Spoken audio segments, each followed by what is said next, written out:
Welcome to the RideShare Guy podcast, where you will learn about the rideshare and mobility industry straight from Harry Campbell, who's got over 5 years experience covering the industry and has talked to thousands of drivers. There's no better place to stay up to date, entertained, and educated. So let's dive in.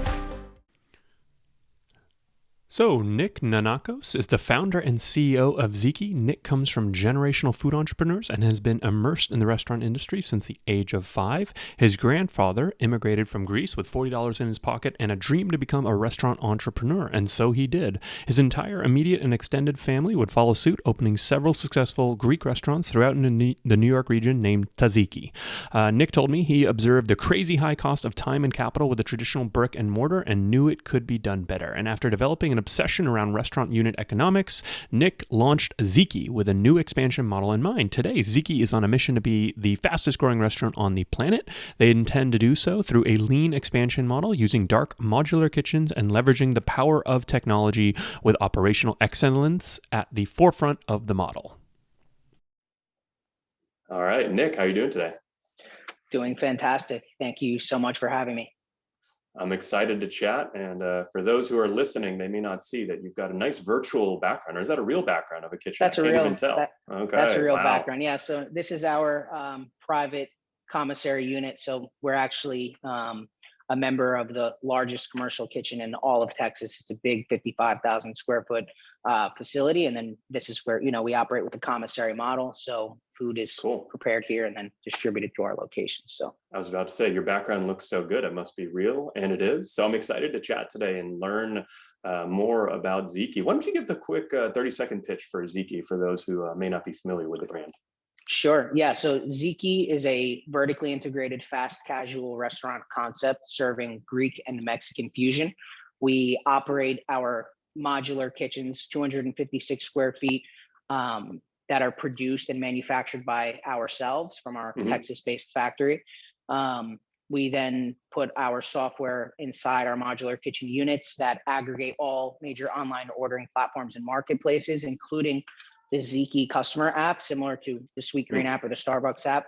And then we ship these kitchens in the highest order volume densities via a partnership with one of the largest parking lot owners in the entire country. Wow. So I guess the thing that stands out is you guys kind of do it all yourself. So I guess when you say fully vertically integrated, you're not messing around there with that term, huh? Right. Exactly. Yeah. We control the whole process top to bottom. Got it. So where does this kind of fit in among, I guess like the value chain, or when, I guess most people are probably most familiar with, restaurants and the third-party delivery services like an Ubereats, Doordash, right? So where do you guys see yourselves fitting into that value chain? I think the biggest thing for us is that we're in control of our scaling and expansion destiny pretty much, right? So on all fronts, we like to remain in control. That's why we're not into a franchise model. And so what I would say is the biggest advantage that we have is superior unit economics, all the way from the cost of production on these actual units to getting them launched and live, as well as the rent that we're paying on these land agreements as opposed to traditional retailer brick and mortar, which we can dive into a bit more on that as well. But of course, leveraging the power of technology as well, because that's the only way you're going to exist for the years to come, of course. Yeah. Which aspect of the value chain have you found to sort of drive the best unit economics? I would have to say it begins at production. So of course, there are other very large companies that we know that are launching modular ghost kitchens, right? And so what I would say is, just for some context, that the standard 24 by 8 modular kitchen is roughly about $175,000 on the lower end and can exceed $200,000 per unit. Because we control the production process in a streamlined, controlled environment, similar to a Tesla, and it's very repeatable because it's centered around one brand, we actually have the final cost, including labor and equipment, to under $60,000 per unit. And our kitchens are 32 by 8, 256 square foot. So they're actually larger than the standard kitchen that you've seen. And additionally, the payback period. So, we could take Chipotle, for instance. They're roughly a 16 to a 28-month payback period on their restaurants. Ours is under 6 months. So production, it begins at the production level where the actual restaurant itself gets paid off a lot quicker, launches a lot faster. But in addition to that, the ability to leverage our own technology, such as the Ziki customer app, allows us to also control a lot of things and eliminate a lot of costs that third-party marketplaces may be taking. And although we use them, it's definitely advantageous to be able to, push our own technology, which funnels directly into our marketing efforts. Yeah. So, I mean, I think that most people are, it's funny too, in like some of this industry specifically, right? There are a lot of terms. So I might ask you here and there to define a couple things. You mentioned the term modular ghost kitchen, right? So just so everyone is clear, a modular ghost kitchen sounds like basically sort of a big box on wheels. Is that what a modular ghost kitchen is? Right. That's exactly what it is. And I think oftentimes because people are still becoming acquainted with what's going on in the space, they'll say, well, is it a food truck? It's not a food truck. It's actually more so a food trailer. So it doesn't have an engine. It's not a depreciating asset. And that comes with a lot of benefits. Obviously, in the instance of a food truck, one of the keys is being able to move to your customers and attend certain events. For us, if we're doing a delivery-based model and order-ahead-based model, you actually want these kitchens to be stationary with the ability to move them. So it's very easy to move them. You just latch it onto an F-150 and you can move it anywhere you like, pretty easy. So yeah, it's basically a box, put it simply. Got it. And I'm guessing that you explored other models like, sort of like the commissary kitchen or, I guess, like an actual storefront. Why did you guys end up settling on this modular ghost kitchen? Why did you feel it sort of provided the best, value prop for you guys? Sure. Yeah, I think that's a great segue for me to kind of get into the whole background on how this came into fruition, because it's very much centered around the unit economics and modulars. So, quick little context on my personal background. So, I'm from New York. I come from a huge bloodline of lifelong restaurant entrepreneurs. So grandfather came from Greece, started with a hot dog stand in Manhattan. Rest of his family came over. They opened up several restaurants. Then my parents ended up opening a bunch of Greek restaurants in New York called Ziki. And so from the age of 5 years old, just been seriously embedded in every single angle of food. Yeah. And ended up, turning their restaurants into ghost kitchens during the pandemic. Went to school. I was studying at Drexel University. I was pursuing finance and real estate, which I thought I was going to love. And I ended up hating corporate.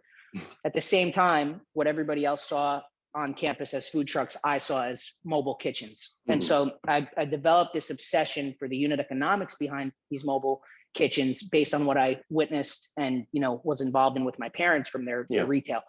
And, the key observations were the fact that these kitchens were launching way faster. They were, way cheaper to launch, and they were actually outperforming restaurants in many cases, but they didn't have technology. And so I began, while studying, building an app, let all the customers find the local food trucks, order ahead for pickup and delivery. And then I had the food truck app that would let them receive the incoming orders and control all their analytics and menu and whatnot. Signed up like 180 food truck owners, door to door, got like over 15,000 customers, ton of traction, dropped out of school, moved to Austin. When I got to Austin, Texas, where I'm currently based, I met a food truck owner, Mediterranean food truck owner, and his name is Mo. And when I went to sign up his food truck to our platform, I saw that it was plastered with every single marketplace in the world. So Uber, Doordash, Postmates. And I was really infatuated by this because this is years ago. And so I basically said, what are you doing performance-wise? And I found out, and he showed me the proof that he was doing 100,000 in sales a month from a 16-foot food truck, running it as a mobile ghost kitchen. And that was the moment that I had this epiphany where I said, okay, I want to think bigger, and I want to ultimately build an iconic and timeless brand that is repeatable and do this at scale. Yeah. And that entails being vertically integrated, producing our own modular units with amazing unit economics, putting our brand inside those kitchens and scaling them out again and again, 1,000+ times. And that was the birth of Ziki. And so we acquired his business, built a modular kitchen, and in the first 3 months, basically had this sandbox environment to create the brand of Ziki, which was, creating an optimized kitchen layout, creating the best tech stack that would go inside, and then ultimately, creating the best labor system inside as well, so that they were pumping out as much orders as possible. Yeah. So you mentioned he was doing $100,000 a month in sales. What might a comparable, not similar size, but, sort of like a comparable storefront, if he was running a storefront, what type of revenue do you think he'd be doing? Well, I mean, if you're looking at it from the standard fast casual standpoint, you're looking at like 1.2 million on average, all the way up to 2.5 million, right? So a year. A year, yes. Mm-hmm. So I mean, but if you're comparing a food truck to what he was doing, standard food truck, it's not even close. I mean, he was 10x what most people would be doing, right? Gotcha. Some food trucks do 150 a year, 250 a year. On the higher end, it'll go 500 or above. But he was on another level. The volume was quite absurd, and that's what led to us acquiring the business. Got it. So he was sort of a 10x food truck guy. You guys came in, acquired the business, and sort of used that as your sandbox to launch this Ziki brand. I think the interesting thing that stood out to me about Ziki is that you guys are actually trying to build a brand, right? I will be honest, I'm a little slow, so it took me an email or two before I realized what Ziki stood for. But now that I get it to Ziki, as you mentioned, your parents' restaurants, I'm assuming an homage to them, which is pretty cool. Talk a little bit about the impetus for building that brand and why you feel it's so important and going to help you guys, grow in the future. Absolutely. Yeah. So, I mean, I think when it was that moment that the epiphany happened and we decided to, acquire Mohammed's business, there was a decision to make. And it was, do we go down the path of putting 10 different brands in one kitchen and being this ghost kitchen, just box of all these different brands? And that wasn't super appealing to me. I know that works for a lot of people, but at the end of the day, I think the best restaurant brands have an underlying level of authenticity that can't be replicated, and it's super defensible. And when you think of the best brands, you think of Starbucks, you think of, let's say, Sweetgreen, you think of Chipotle, you think of Chick-fil-A, or whatever they may be.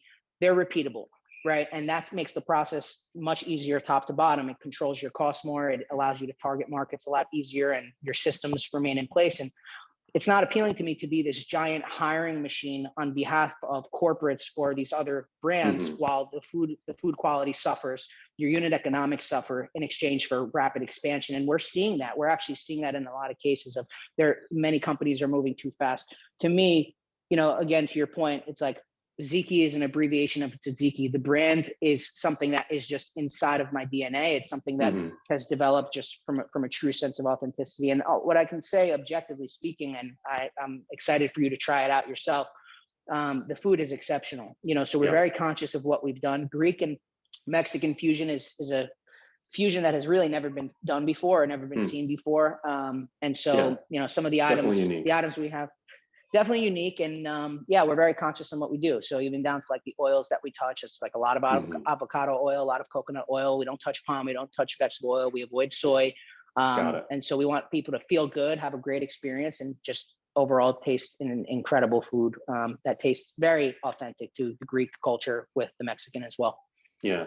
Well, so one thing that you mentioned that I want to dig into is you said, there's the ghost kitchen model where you have multiple brands in a box. And this is actually one where I've always been quite skeptical that would work. I feel like when you look at the volume of orders placed on third-party delivery apps, we've seen this from the courier side, like most of the pickups happen at those brands that you mentioned, the Sweetgreens and the McDonald's, a lot of fast food, to be honest, right? People in America love fast food. And it, I guess like, I know I personally would never order from, just some random, poke shop or, someone that has no reviews, no ratings, right? Which might be coming from one of these ghost kitchens. And obviously I'm sure there's some people out there, but I'm curious how what you think about that model, specifically, because I think you did say that there are some that working. So I'm curious, I feel like the jury the verdict is still out on some of these, models. And that's one where I'm very skeptical of.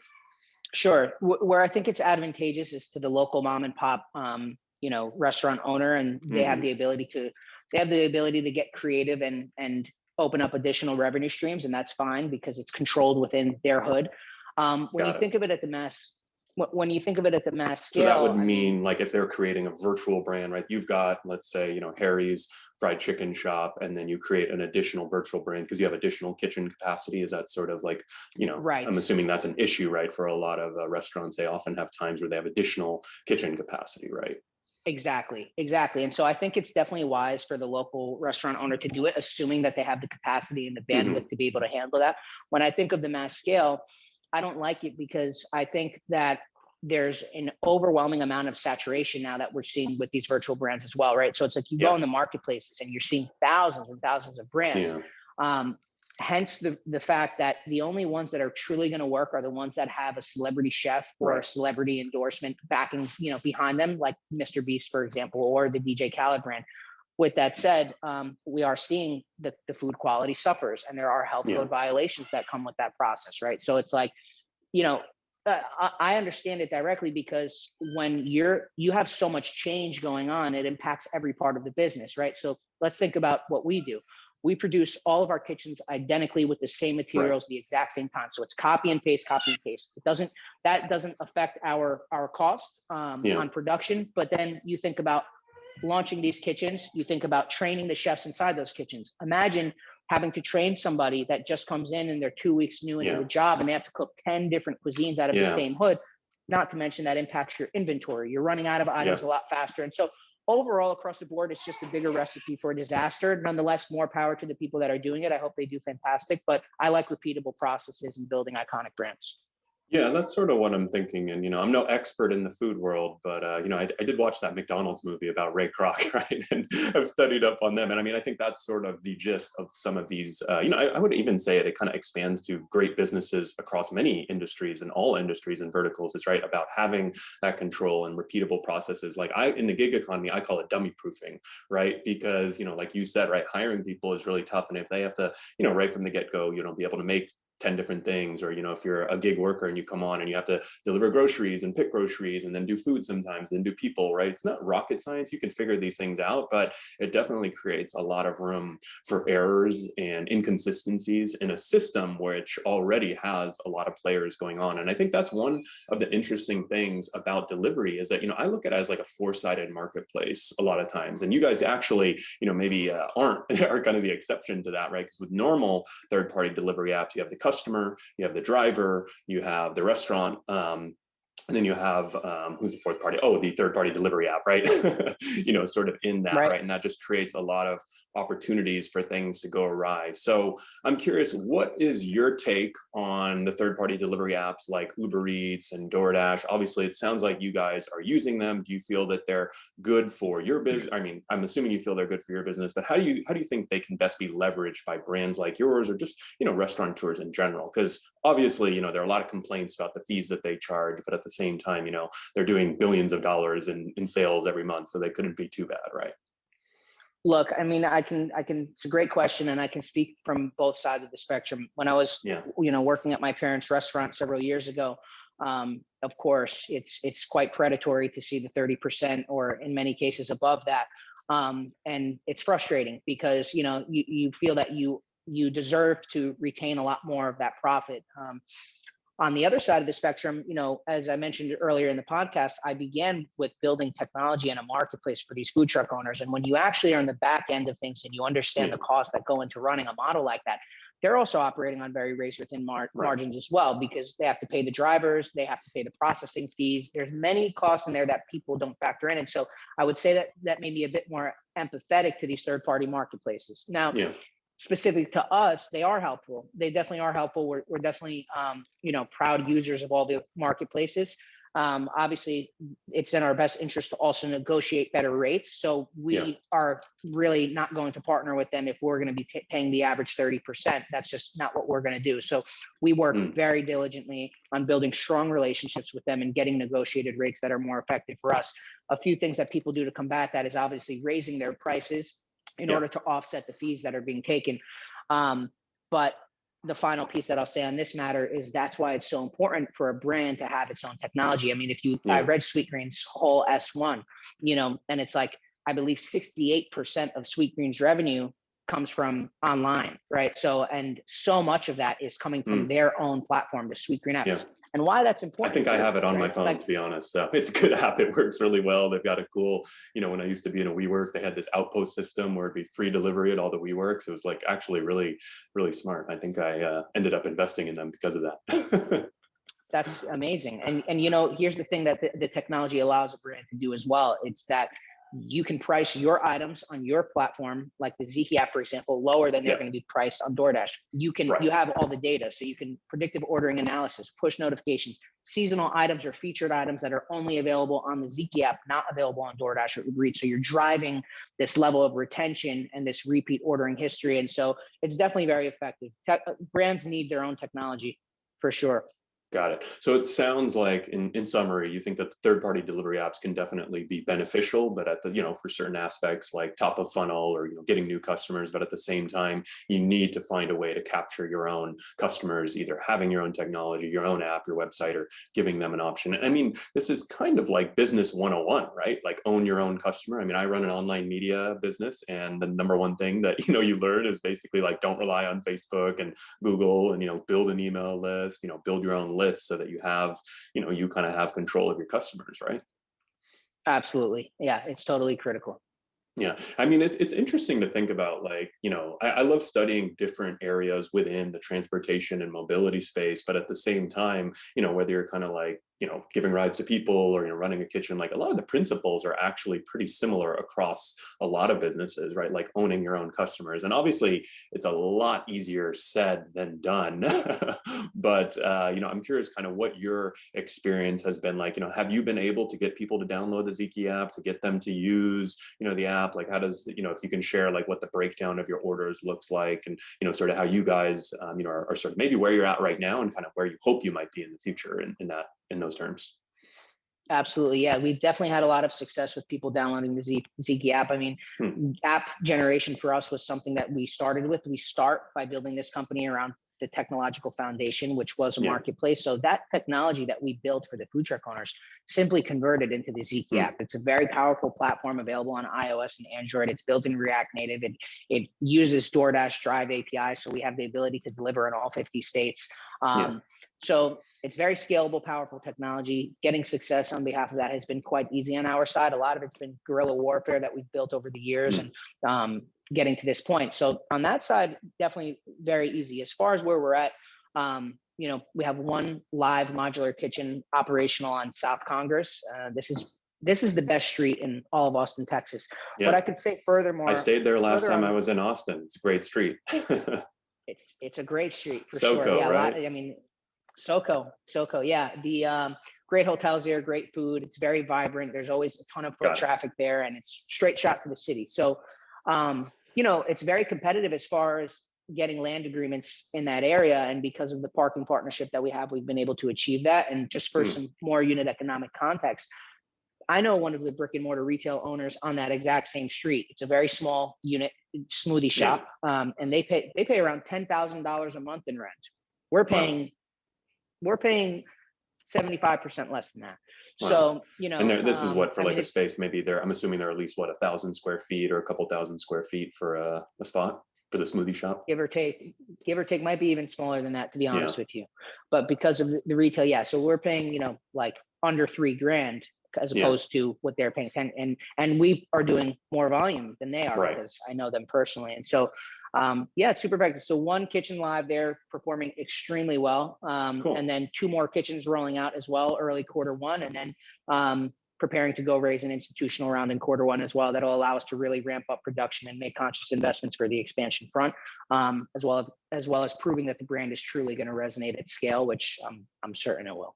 Yeah. So, I mean, you mentioned that some of the costs and how you've reduced this, but there obviously are some pretty, substantial costs here. So you've been able to fund this on your own or with savings, or what have you done so far to sort of fund this piece? Because you mentioned institutional round coming up. So I assume that'll be a big expansion, hopefully in the future for you guys, which would be awesome. But what's for other aspiring entrepreneurs, I always like providing the pathway to, going from 0 to 1. Absolutely. Yeah. So, I mean, what I would say is that we've just been extremely scrappy in this entire journey from day one. And so we've raised a little bit over $1 million, and having been able to have set up this, 5,000 square foot factory that can produce 20 to 30 modular units a month. We have that factory in place. We have these kitchen restaurants. We'll have 3 restaurants launched in under 7 months that cost us under $200,000, which is pretty unheard of, especially with the expectation that each kitchen is going to do 1 million to 1.25 million in revenue. And so, yeah, it's just been great. And as far as who's involved in that, we have very strategic backers, people that are high conviction in food in general, some people that are industry agnostic, but we share investors with some of the biggest and best companies that have either gone public or have major exits. Now it's kind of flipping the switch to saying, okay, we've proved everything is in place. We've covered every single base. We're ready to go locked and loaded and to truly unleash the power of Ziki. Very cool. Well, all exciting stuff, and I appreciate you sharing it. And, I've been teasing the Curbivore conference on the podcast, which we're going to be having January 28th in downtown LA, live in person. And, I'm glad to say that Ziki is going to be at Curbivore, providing food. And I'm going to, like you mentioned, I'm going to actually get to sample the cuisine, and we'll get you, in front of our audience. I'm really excited for that. Can you tell us a little bit more about what you'll be bringing to Curbivore, and, what you guys are expecting, what people can expect from the conference? Absolutely. Yeah. So, Curbivore is going to be an exceptional event. It's some of the best people in the entire space, some of the best restaurant people, best people involved in food and mobility. And we're very enthusiastic about it. Expecting several hundreds of people, if not over 1,000 people. And what we're going to do is actually bring one of our kitchens from Austin, Texas to LA.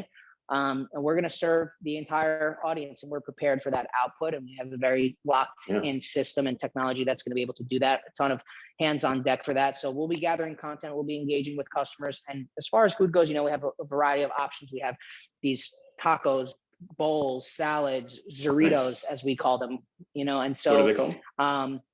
Zuritos instead of burritos.